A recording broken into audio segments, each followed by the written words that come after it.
Mirad cuán bueno y cuán delicioso es habitar los hermanos juntos en armonía. Salmos 133 y el versículo 1.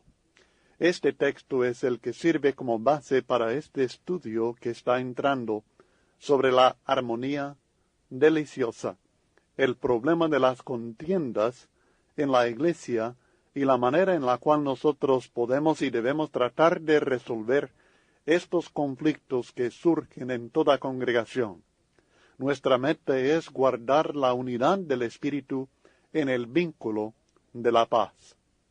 Cuando entramos en la comunión de la Iglesia de Cristo Jesús, esperamos encontrar el amor fraternal y la armonía de una familia compuesta de personas que han sido transformadas por medio del poder de Dios.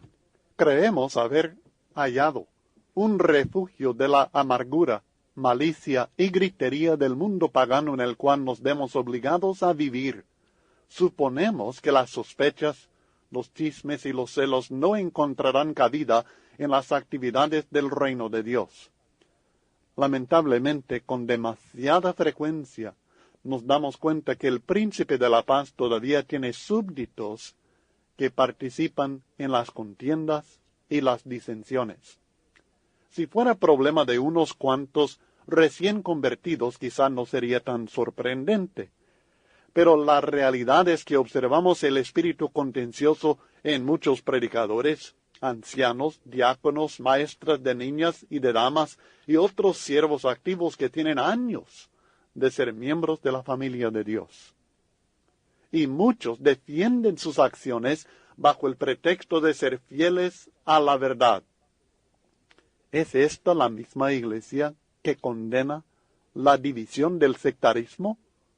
¿Son estos los mismos predicadores que se burlan del concepto de Cristo como cabeza de más de 300 cuerpos distintos?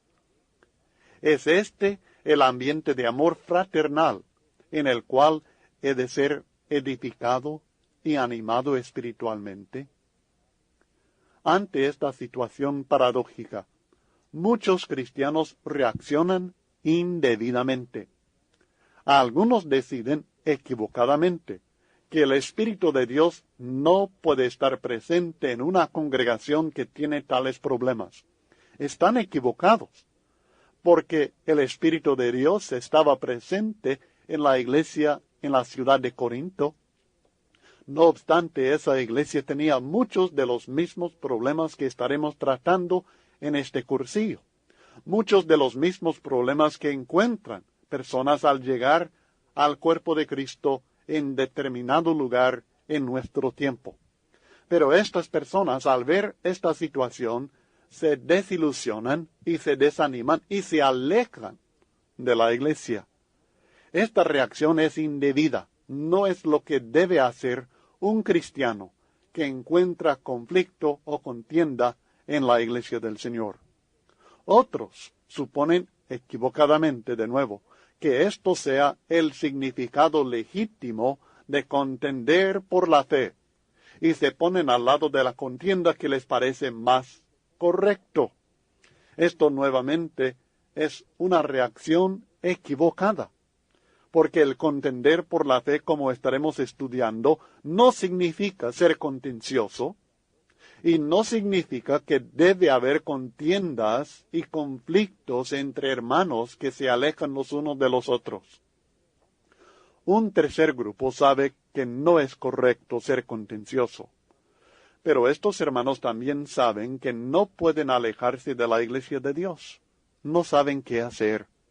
Por tanto, y nuevamente, esta es una reacción equivocada.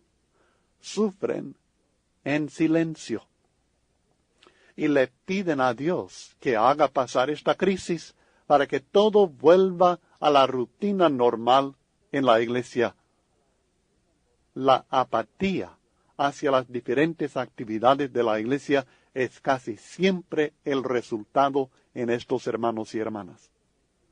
Estos hermanos que sufren en silencio al ver la contienda, al ver el conflicto en la iglesia. Y ahí están arrinconados esperando que Dios haga pasar este problema para que todo vuelva a lo normal y ellos puedan seguir con su rutina cristiana normal dentro del cuerpo de Cristo, bien felices y contentos. Estos hermanos por lo general se desaniman y no participan como deben en las actividades de la iglesia, porque por lo general cuando pasa una crisis, viene otra, porque la iglesia, la familia en ese lugar no ha aprendido a guardar la unidad del Espíritu en el vínculo de la paz. No ha aprendido a resolver los conflictos, a resolver las contiendas entre hermanos de la manera que enseña la palabra de Dios. El propósito de este cursillo es examinar el problema de las contiendas que surgen entre cristianos y que amenazan con destruir la unidad de muchas congregaciones del pueblo de Dios. Vamos a tratar de explicar las causas fundamentales de las contiendas y proponer sugerencias bíblicas y prácticas para evitarlas y para resolverlas cuando surjan. No es un solo problema y no tiene una sola solución. Pero la palabra de Dios nos revela mucho que nos puede ayudar a gozar de la armonía deliciosa que Dios desea ver en su familia.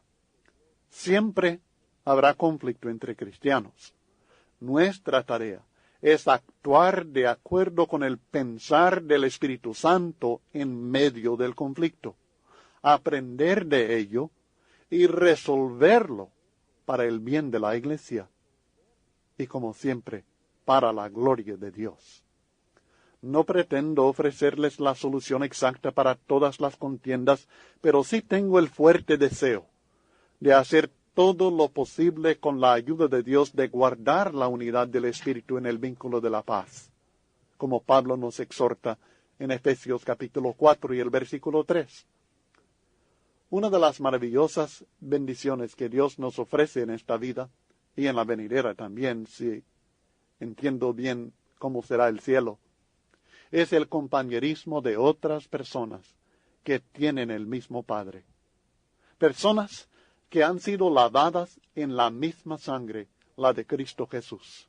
Personas que son templo del mismo Espíritu Santo. Los que estamos en Cristo tenemos básicamente los mismos valores en contraste con los valores pervertidos de este mundo. En la iglesia del Señor respetamos la autoridad de la palabra de Dios y tratamos de seguir sus instrucciones, y esto en contraste con muchas religiones que tienen a la palabra de Dios más como adorno que como fundamento para su fe. La familia de Dios no se siente en casa en este mundo, porque todos compartimos la misma maravillosa esperanza de estar algún día alrededor del trono de Dios para siempre. Mientras tanto, nos tenemos los unos a los otros como bendición de Dios. Esta comunión puede producir problemas, pero también puede resultar en grandes y maravillosas bendiciones y gozo incomparable aún en este mundo. Con razón declaró el salmista: mirad cuán bueno y cuán delicioso es habitar los hermanos juntos en armonía.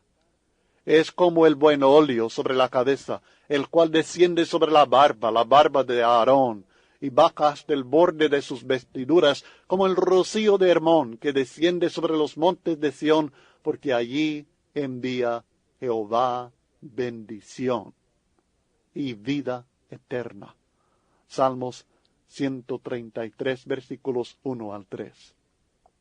Si deseamos la bendición de Jehová en la iglesia donde estamos nosotros tratando de servirle a Él, nosotros debemos aprender a habitar como hermanos, juntos, en armonía.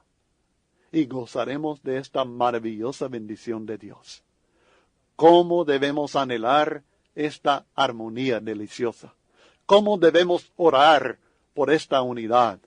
¿Cómo debemos esforzarnos por apreciar y guardar esta maravillosa relación de amor en la familia de Dios. He luchado mucho con este cursillo por varios meses, además de los años que vengo estudiando el tema y participando en diferentes situaciones difíciles y tratando de resolver los conflictos en la iglesia. Y no ha sido un cursillo tan fácil de preparar. Me ha costado bastante el juntar estos conceptos en una forma ordenada. Y estoy muy consciente que me falta mucho, tanto de conocimiento como también de práctica, en cuanto a este asunto de la armonía deliciosa que debemos gozar en el cuerpo de Cristo Jesús. Pero esta información es vital para el pueblo de Dios. Las contiendas están debilitando el cuerpo de Cristo en muchos lugares. Están causando división, desánimo, odio entre hermanos a veces, y nosotros necesitamos aprender tanto los principios espirituales como también la manera práctica de llevar a cabo la resolución de los conflictos. En este estudio vamos a analizar las causas fundamentales de las contiendas en dos categorías generales. Primero, las contiendas personales, o lo que muchas veces llamamos choques de personalidades. Y segundo, las contiendas doctrinales, o lo que muchas veces llamamos contendiendo por la fe. Entiendo perfectamente que hay actitudes que afectan ambas clases de problemas, pero creo que esta organización es necesaria para ayudarnos a analizar con más certeza lo que sucede en realidad y lo que podemos hacer para evitar que se disuelva el vínculo de la paz, sea cual sea la causa del conflicto. En la iglesia hay conflictos sobre los hechos, o sea, lo que nosotros llamamos la verdad, los fundamentos de la fe.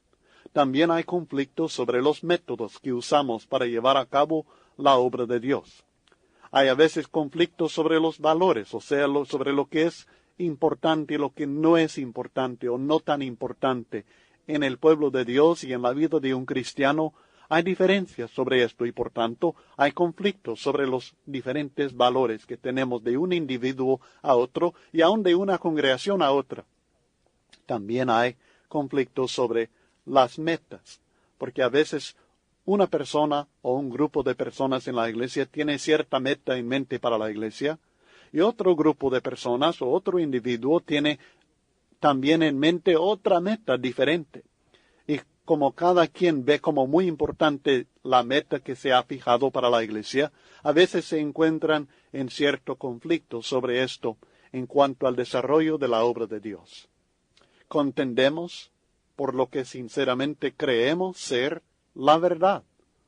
Atacamos métodos que consideramos antibíblicos, ineficaces o que chocan con nuestros propios deseos. Y diferentes cristianos en diferentes etapas en su desarrollo espiritual y con diferentes perspectivas creen que ciertos valores morales y espirituales tienen mayor importancia. Diferentes cristianos también tienen metas diferentes en mente para la iglesia local. Esta diversidad natural, normal, produce cierta tensión en la relación de un cristiano con otro, o a veces de un grupo de hermanos con otro grupo de hermanos dentro de la misma congregación, y a veces entre congregaciones diferentes. El resultado frecuentemente es una contienda.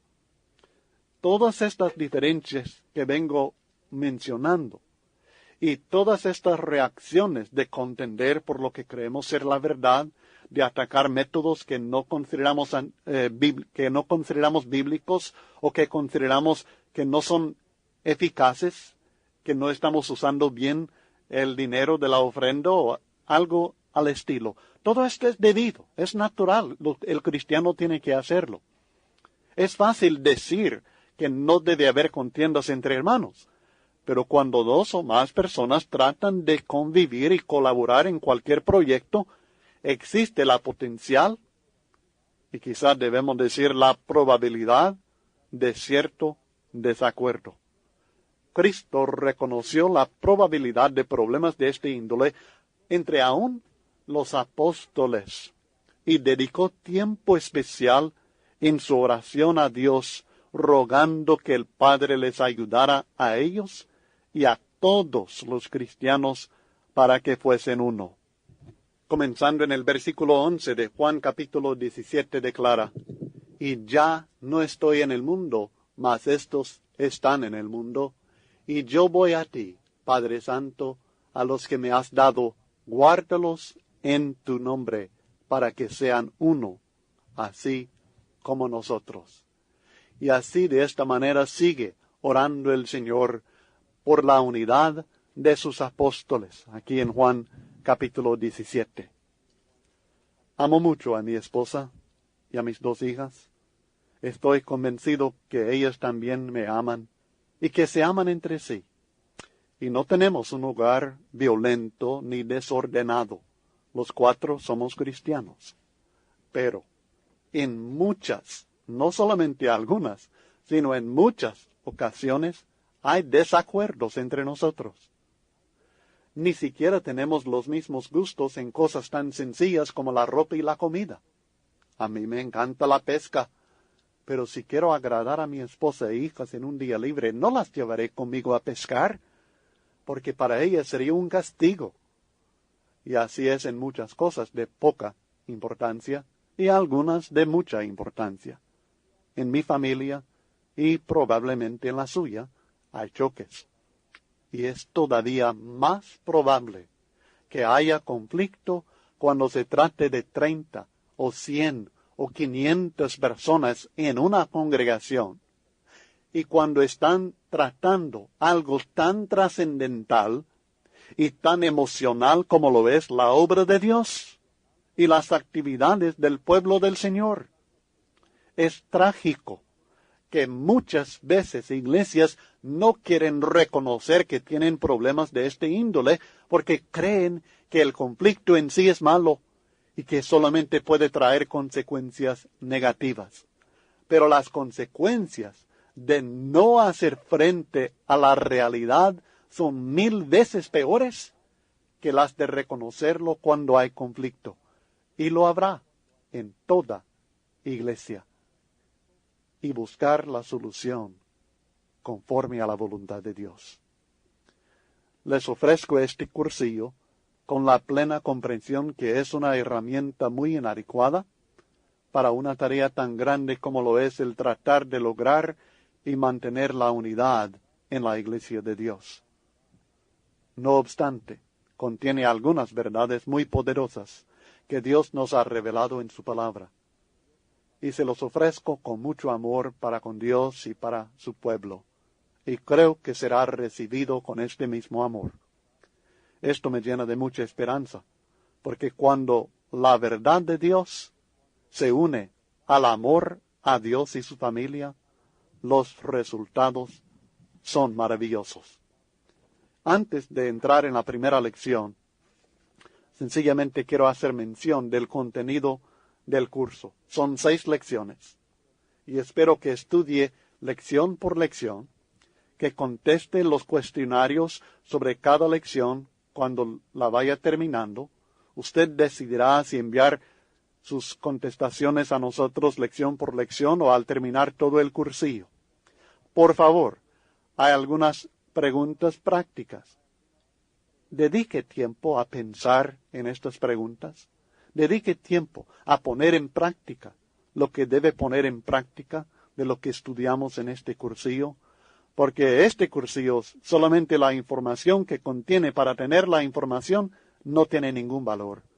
Si no lo pone en práctica y no lo comparte con los hermanos en el pueblo de Dios, de veras que habremos perdido mucho tiempo.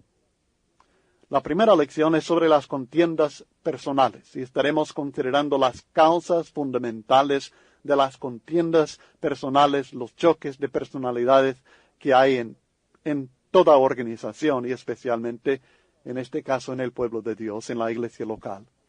Estaremos considerando las actitudes carnales que producen estas contiendas, las ofensas personales que se dan entre hermanos y las diferencias temperamentales que afectan nuestro modo de reaccionar y de actuar con otras personas. La segunda lección es una continuación del estudio sobre las causas fundamentales de las contiendas personales, y estaremos entrando en más detalle sobre las causas de las contiendas entre individuos.